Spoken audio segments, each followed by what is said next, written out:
Hello friends, welcome back to my channel earth mom Dehradun. मैं हूं ज्योति और वेलकम है आप सभी का मेरे चैनल पे। चैनल में नए हैं तो सबसे पहले चैनल को सब्सक्राइब करें, वीडियो को लाइक ज़रूर करना और साथ ही साथ कमेंट सेक्शन में कमेंट ज़रूर करना।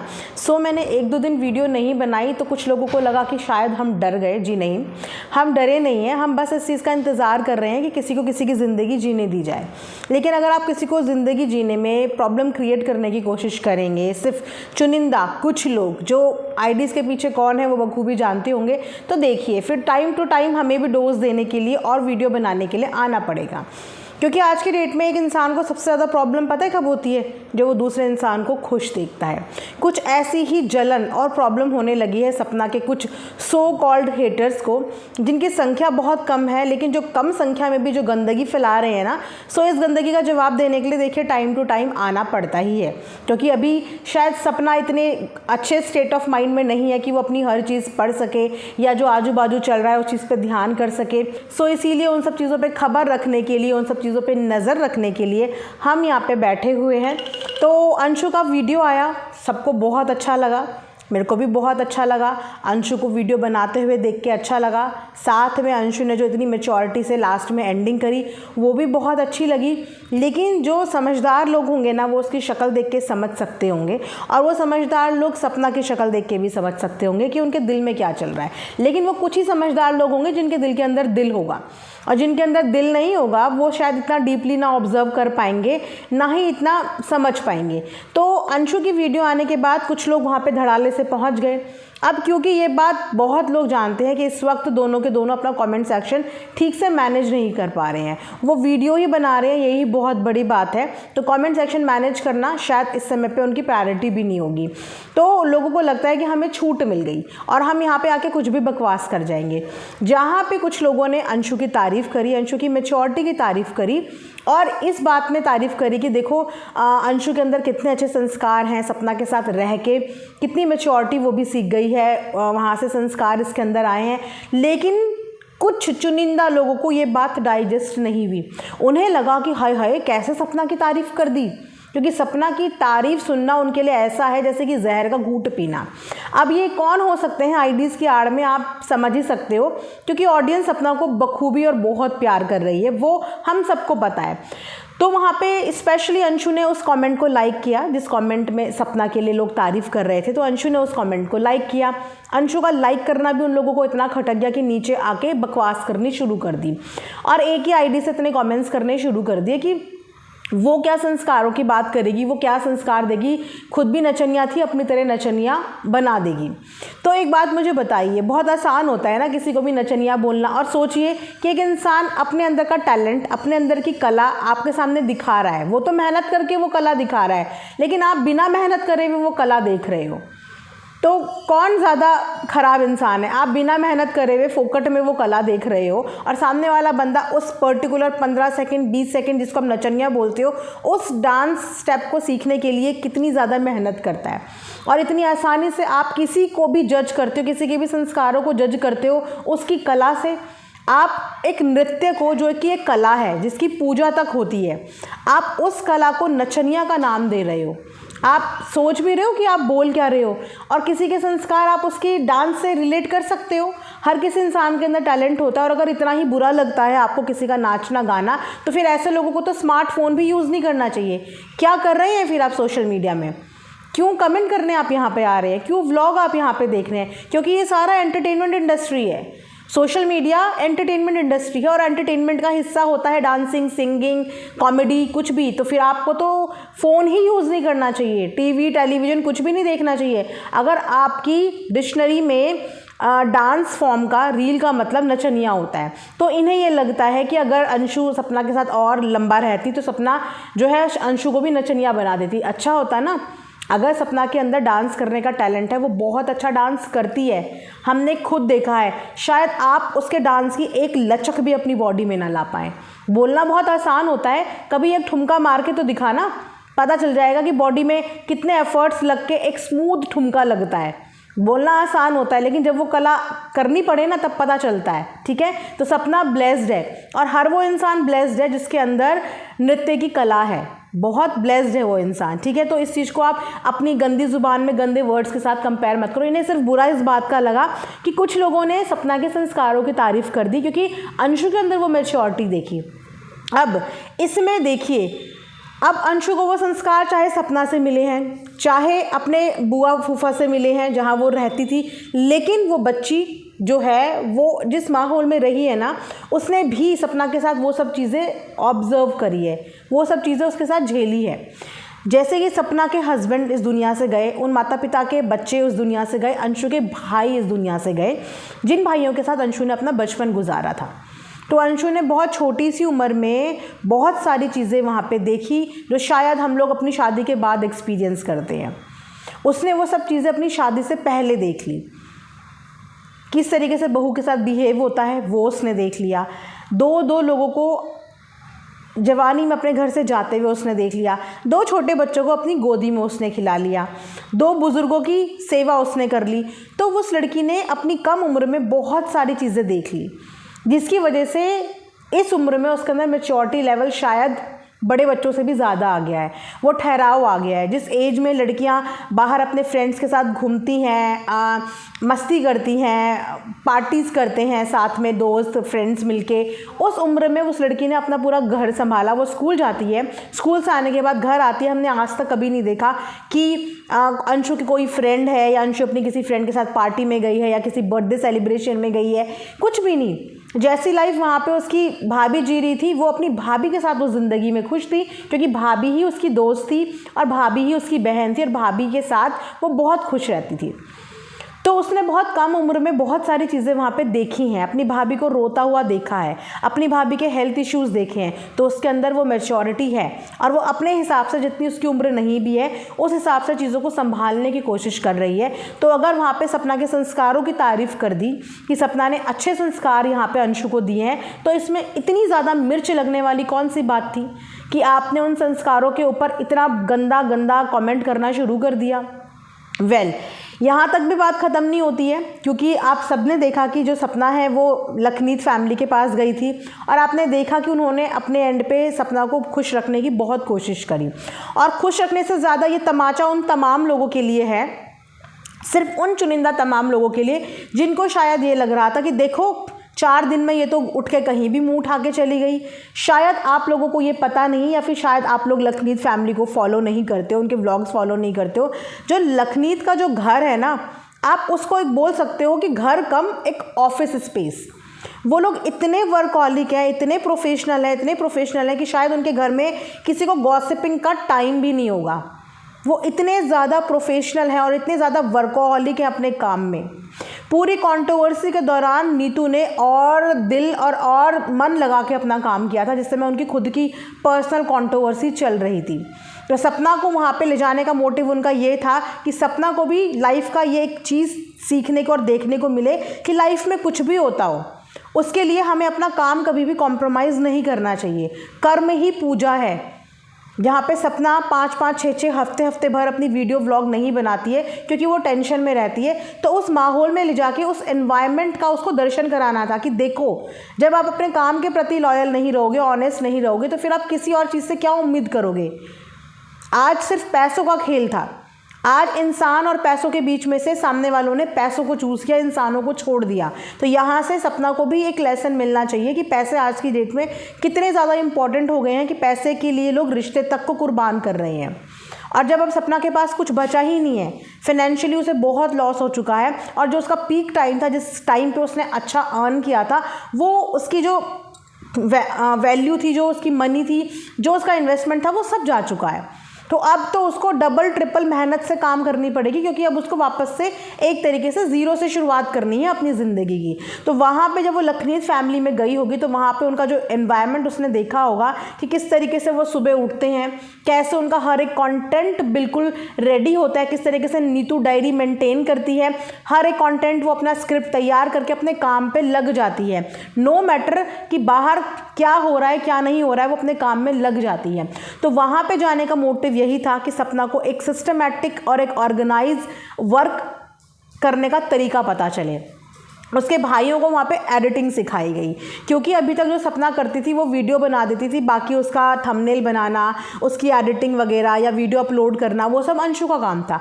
अब सपना को क्योंकि ये सब कुछ सिंगल हैंडेड करना है तो उसके लिए मैनेज करना थोड़ा मुश्किल है, क्योंकि उसके पास 2 छोटे बच्चे भी हैं, तो इसीलिए वहाँ पे जाने का मतलब था कि जब उनकी टीम के साथ उसके भाई वगैरह मिले तो उन्होंने कुछ चीज़ें वहाँ से सीखी इसीलिए कि वो सपना की आगे हेल्प कर सके इस काम में। तो वहाँ पे वो लोग किसी की गॉसिपिंग चुगली चकारी नहीं कर रहे थे, सिर्फ कुछ स्पेशल मोमेंट एंजॉय कर रहे थे और कुछ लर्निंग, कुछ सीख के वहाँ से आ रहे थे। बोलते हैं ना कि जहाँ से ज्ञान मिले ना वहाँ से ज्ञान बटोर लो।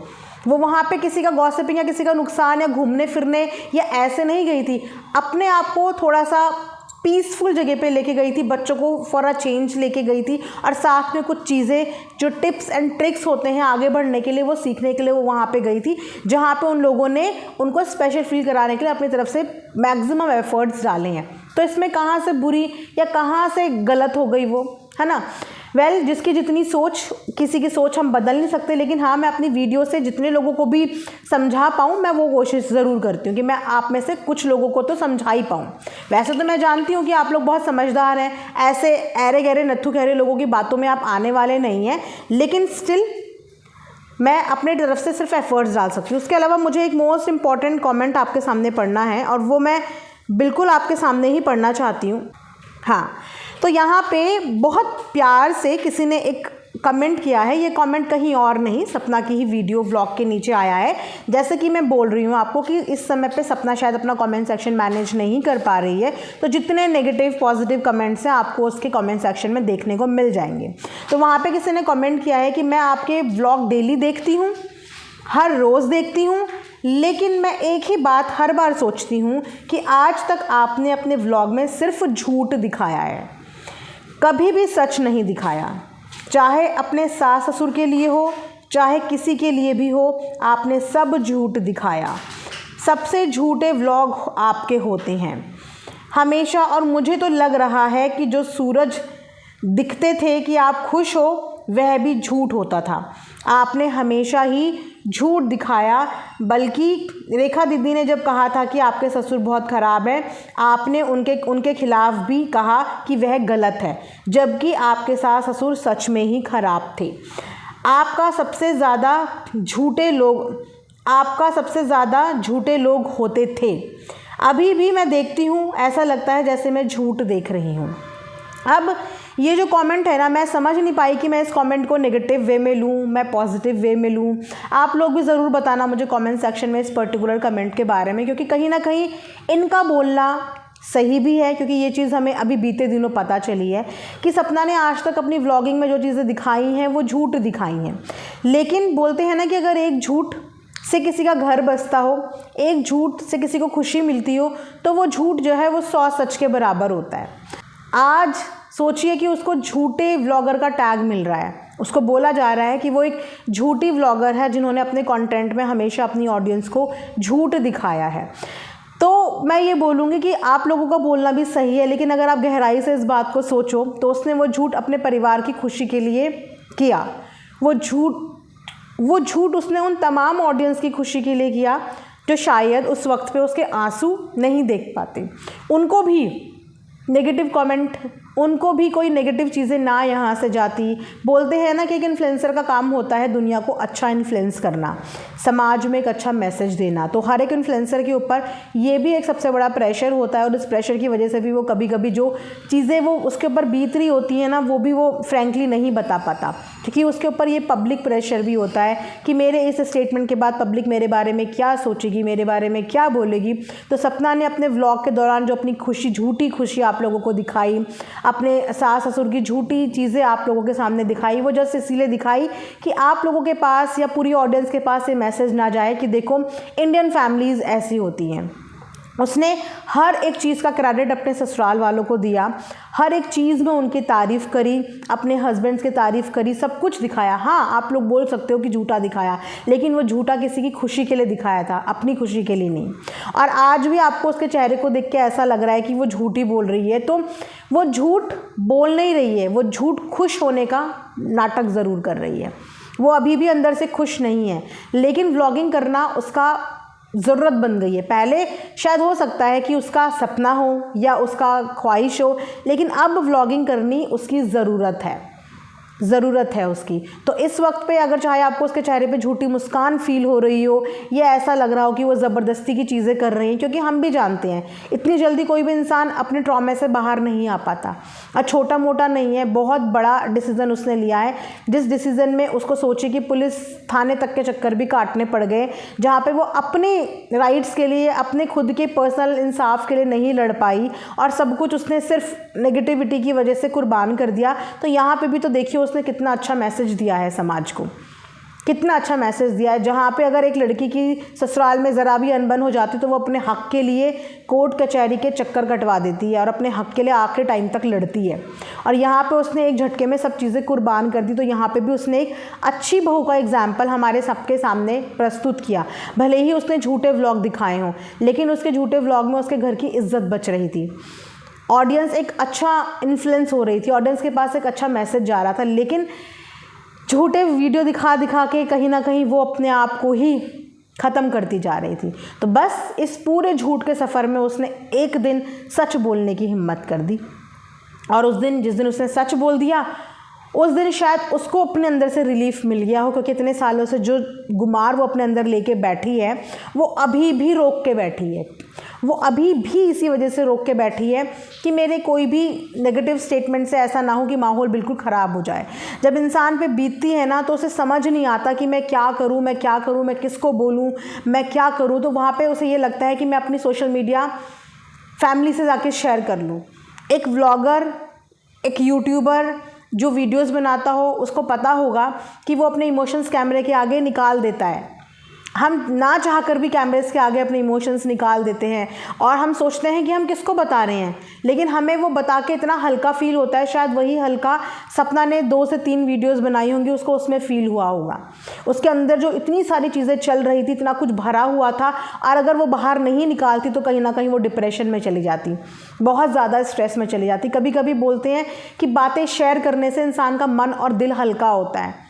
तो अगर उसने अपनी बातें शेयर करी सोशल मीडिया पे, अपनी यूट्यूब में, तो वो चीज़ें कहीं ना कहीं उसको थोड़ा सा रिलीफ मिला होगा इन चीज़ों से। और झूठ क्या था, सच क्या था, ये भी सबको पता चला होगा। एटलीस्ट आप लोगों को ये तो पता चला कि एक औरत किस हद तक अपने परिवार की इज्जत बचाने के लिए झूठ बोल सकती है, किस हद तक और कब तक झूठ बोल सकती है, कब तक पॉलिश कर सकती है, कब तक अपनों को और अपनी फैमिली को, इज्जत को बचाए रखने की एंड टाइम तक कोशिश करती है। बस वो कोशिश टूटी है यहाँ पे एक बहू की, बस वो कोशिश टूटी है एक बहू की कि जब उसके पास कुछ नहीं रहा तो फिर उसने आके यहाँ पे अपनी बातें बोल दी। तो इसमें वो गलत नहीं है। हाँ, थोड़ा सा उसे कम बैक करने में टाइम ज़रूर लगेगा। अभी ऐसा लग रहा है कि सब चीज़ें फोर्सफुली हो रही हैं, ये चीज़ें हम समझ पा रहे हैं। लेकिन मैंने जैसे कि बोला कि व्लॉगिंग करना पहले उसका पैशन था, लेकिन अब उसकी ज़रूरत है, और उसकी ज़रूरत में उसके बच्चों की ज़रूरत है, और इन सब चीज़ों में हमें सहयोग करना है ना। तो नेगेटिव सोचने वाले लोगों को बस मैं यही बोलूँगी कि बस अब बंद कर दो। उसने बंद कर दिया ना तो आप लोग भी बंद कर दो, क्योंकि अब जितना उसको छेड़ोगे तो फिर इंसान लास्ट में क्या करेगा, आपको काटेगा, और फिर काटेगा तो फिर आपको तकलीफ़ होगी। और तो इसीलिए मधुमक्खी के छत्ते पे पत्थर मत मारो, क्योंकि जब फिर मधुमक्खी पीछे लगती है तो मैंने सुना है वो पानी के अंदर भी छुप जाओ ना आप, तो वहाँ तक भी आपको छोड़ती नहीं है। तो एक घायल इंसान को जो ऑलरेडी टूटा पड़ा है उसको परेशान करना छोड़ दो, क्योंकि आप घायल इंसान को परेशान करोगे तो वो आपको शायद इसका जवाब देर में दे, लेकिन कर्मा आपको जवाब दे देगा। तो थोड़ा इन चीज़ों से डरो, और अभी भी वक्त है कि संभल जाओ। अगर किसी के लिए अच्छा नहीं बोल सकते तो उसके लिए बुरा मत बोलो, बेटर है कमेंट ही मत करो। नहीं पसंद है ना, मत देखो, नहीं पसंद है सिंपल से मत देखो। लेकिन ना तो किसी के लिए गलत बोलो, ना ही किसी के लिए गलत लिखो। सबके लिए मैं बोलूँगी कि ना ही गलत बोलो, ना ही गलत लिखो। कोई बंदा नहीं पसंद उसको मत देखो, लेकिन उसको परेशान मत करो। सोशल मीडिया एंटरटेनमेंट की जगह है, और अगर आपको परेशानी हो रही है कोई चीज़ देख के तो आप उस चीज़ को मत देखो। आपके पास ऑप्शन होता है, ज़बरदस्ती आपके पास फ़ोन लेके कोई व्लॉगर नहीं आता कि देखो देखो प्लीज़ जाके मेरा व्लॉग देखो। आपके पास चॉइस होती है, और अगर आप अपनी मन से, अपनी इच्छा से जानबूझ के कोई चीज़ देख रहे हो तो फिर उसमें किसी और का फॉल्ट नहीं है फिर। तो ये वीडियो मैं यहीं पे एंड करूँगी। आई होप कि मेरा मैसेज क्रिस्टल क्लियर आप लोगों तक पहुँचा होगा। और जब जब मुझे ऐसा लगेगा कि ज़्यादा नेगेटिविटी फैलाने की कोशिश की जा रही है या ऑडियंस को भ्रमित करने की कोशिश की जा रही है, तो मैं हर बार एक वीडियो लेके ज़रूर आऊँगी, ताकि मैं कुछ ऐसे लोगों का हृदय परिवर्तन कर पाऊँ जिनके अंदर की इंसानियत ख़त्म हो गई है। शायद उनके अंदर की कुछ इंसानियत में जगा पाऊँ कि किसी को प्यार करना ठीक है, लेकिन किसी को नफ़रत करना गलत है। तो मिलेंगे नेक्स्ट वीडियो में, तब तक अपना ध्यान रखिए। Thanks for watching earth mom Dehradun.